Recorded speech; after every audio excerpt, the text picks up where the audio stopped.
Good morning, my dear all the students of class 4. Welcome to Elite Grade HS online classes. আজ আমি তোমাদের পড়াবো নবযুগ সাহিত্য বইটি থেকে আশুতোষ ভট্টাচার্যের লেখা ডুডুমার ডাক।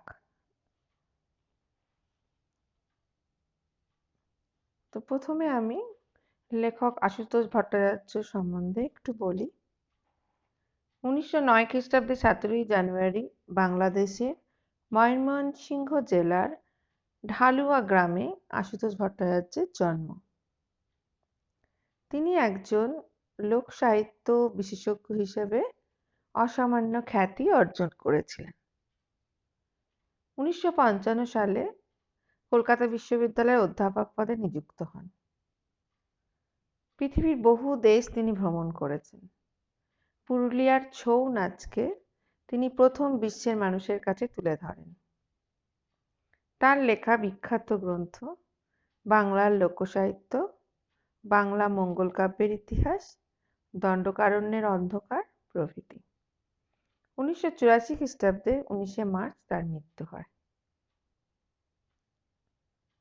তো লেখক প্রকৃতি প্রেমিক ছিলেন এবং প্রকৃতির বিভিন্ন সৌন্দর্যের আকর্ষণে তিনি বিভিন্ন দেশে ঘুরে বেড়াতেন।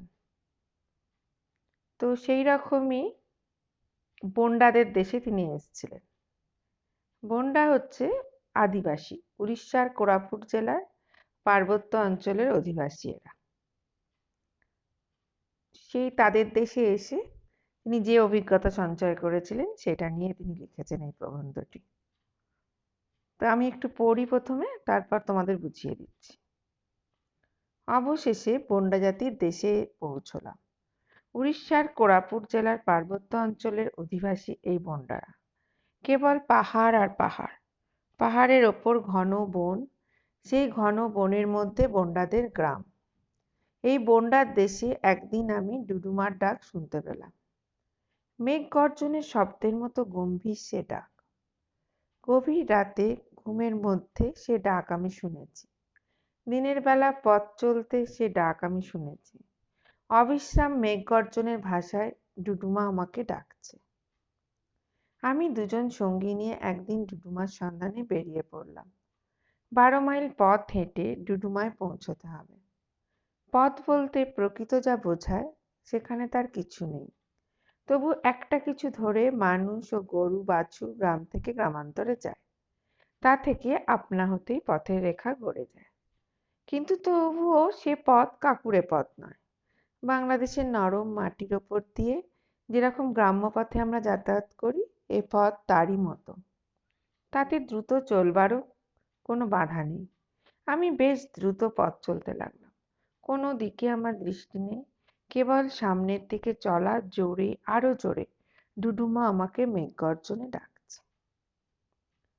তো লেখক উড়িষ্যার কোরাপুট জেলার পার্বত্য অঞ্চলে এসেছেন এবং বন্ডারা সেখানে থাকে এবং তাদের এই জায়গাটা চারিদিকে খালি পাহাড় আর পাহাড়ের ওপর ঘন বন, আর বন্ডাদের গ্রাম হচ্ছে সেই ঘন বনের মধ্যে।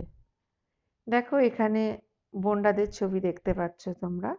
এরা হচ্ছে আদিবাসী, যেমন কোল, ভিল, সাঁওতাল নাম শুনেছ, সেমনি বন্ডাও একটা আদিবাসী।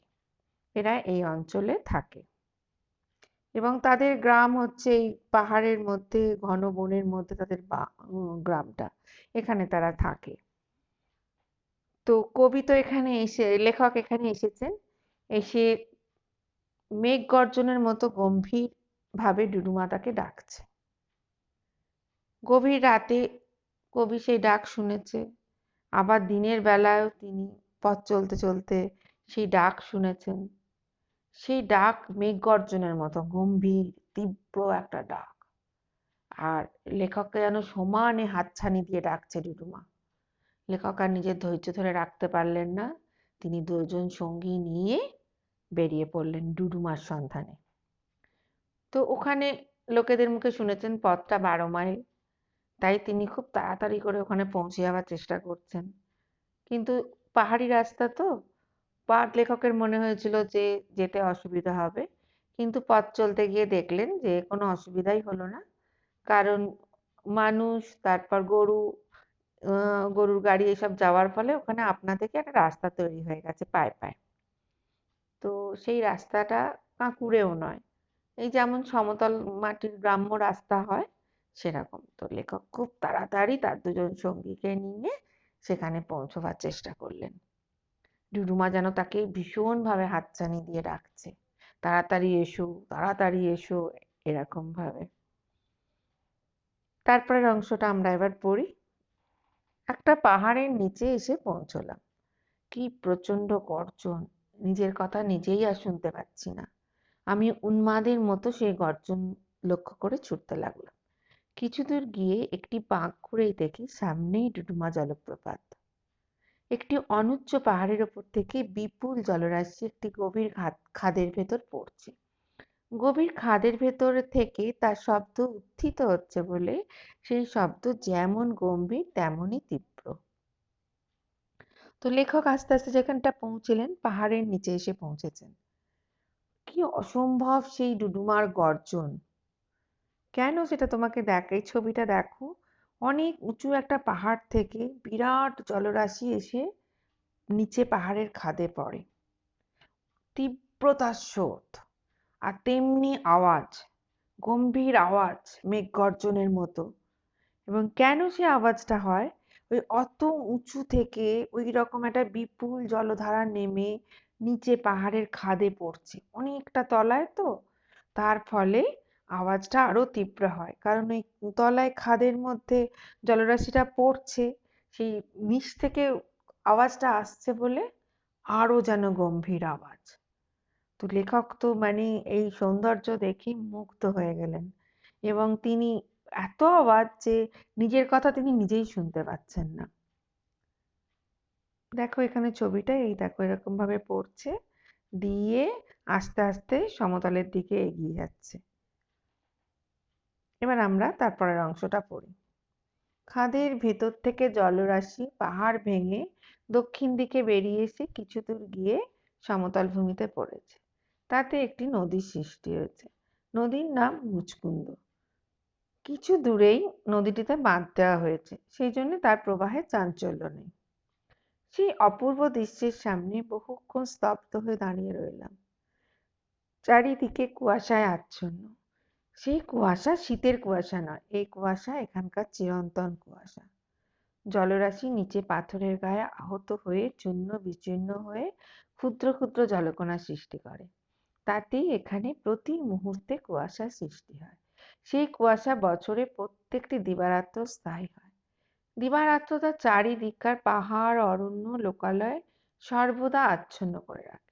সেই কুয়াশা এতই ঘন যে তার জন্য ওই গভীর গহ্বরের মধ্যে কোনো সময় সূর্যের কিরণ প্রবেশ করতে পারে না। এখান থেকে আকাশের সূর্যের দিকে তাকালে তাকে রাহুগ্রস্ত বলে মনে হয়। তো দেখা গেল যে ওই যে জলরাশি পাহাড় ভেঙে নেমে এসে দক্ষিণ দিকে বেরিয়ে কিছু দূর গিয়ে সমতল ভূমিতে পড়েছে। তো সেইখানে একটা নদীর সৃষ্টি হচ্ছে। সমতল ভূমিতে গেলে তো মানে জলস্রোতটা অনেক কমে যায়, অত স্রোতের তীব্রতা থাকে না। তখন একটা নদীর সৃষ্টি হয়েছে এবং নদীটির নাম হয়েছে মুচকুন্দ। সেই মুচকুন্দ নদীতে বাঁধ দেওয়া হয়েছে। বাঁধ দেওয়া হলে জলের স্রোত আরো কমে যায়, কারণ বাঁধ দিয়ে জলটাকে তো ধরে রাখা হয়, তার ফলে স্রোতের তীব্রতা অনেক কমে যায়। তো লেখক তো সেই অপূর্ব দৃশ্য দেখে তিনি বাকরুদ্ধ হয়ে গেছেন, তার মুখ দিয়ে আর কোনো কথা বেরোচ্ছে না। তিনি দু চোখ ভরে সেই দৃশ্য দেখছেন। কিন্তু যেটা হলো সেটা হচ্ছে চারিদিকে কুয়াশা। তোমরা শীতকালে কুয়াশা দেখেছো, যেমন সামনে দিয়ে কিছু দেখা যাচ্ছে না, সেই রকম কুয়াশার সৃষ্টি হয়েছে। আর এই কুয়াশাটা চিরন্তন কুয়াশা, মানে এটা কোনোদিনই এই কুয়াশা কেটে যায় না। যেমন শীতকালে কুয়াশা দেখো কি রোদ ওঠার সঙ্গে সঙ্গে কেটে যায়, কিন্তু এ সর্বক্ষণই হয়ে আছে, দিন রাত সর্বক্ষণ এই কুয়াশার সৃষ্টি হয়। কেন সৃষ্টি হয়? তার কারণ এই যে জলরাশিটা পাথরের গায়ে আহত হয়ে ভেঙে ভেঙে ভেঙে ভেঙে ছোট ছোট জলকণার সৃষ্টি করে। এই ছবিটা দেখলে বুঝতে পারবে। এই যে নিচে আছড়ে পড়ছে না, পাথরের গায়ে জলরাশিটা ধাক্কা খাচ্ছে, ক্ষুদ্র ক্ষুদ্র ক্ষুদ্র ক্ষুদ্র জলকণা সৃষ্টি হয়ে একটা মেঘের মতো আকার ধারণ করছে। এবং এই কুয়াশাটা বললাম তোমাদের দিবারাত্র স্থায়ী হয়, দিন রাত্রি সব সময় কিন্তু এই কুয়াশার সৃষ্টি হয়ে যাচ্ছে। এবং এত ঘন কুয়াশা যে পাহাড়, অরণ্য, লোকালয় সর্বদা সব সময়ের জন্য ঢেকে রয়েছে, কিছুই সেভাবে দেখা যায় না ওই গহ্বর থেকে। এমনকি লেখক বলেছেন যে এই গহ্বরের মধ্যে সূর্যের কিরণ কখনোই প্রবেশ করতে পারে না। এখান থেকে আকাশে সূর্যের দিকে তাকালে তাকে রাহুগ্রস্ত বলে মনে হয়। রাহুগ্রস্ত কেন বলেছেন? এটা একটা পৌরাণিক গল্প আছে, তোমরা অনেকেই জানো। সূর্যগ্রহণের সময় রাহু সূর্যকে গিলে ফেলে এবং রাহুর গলাটা কাটা বলে আবার খানিকক্ষণ বাদে সে বেরিয়ে আসে। তো এই একটা পৌরাণিক গল্প আছে। সেজন্য লেখক সূর্যকে বলেছেন রাহুগ্রস্ত, রাহু যেন সূর্যকে খেয়ে নিয়েছে, তাই এখান থেকে সূর্যের দেখা পাওয়া যায় না। তো গল্পটা নিশ্চয়ই তোমাদের ভালো লাগবে, তোমরা নিজেরা একবার পড়ো, দেখবে খুব ভালো লাগবে। আজ এইটুকু থাক।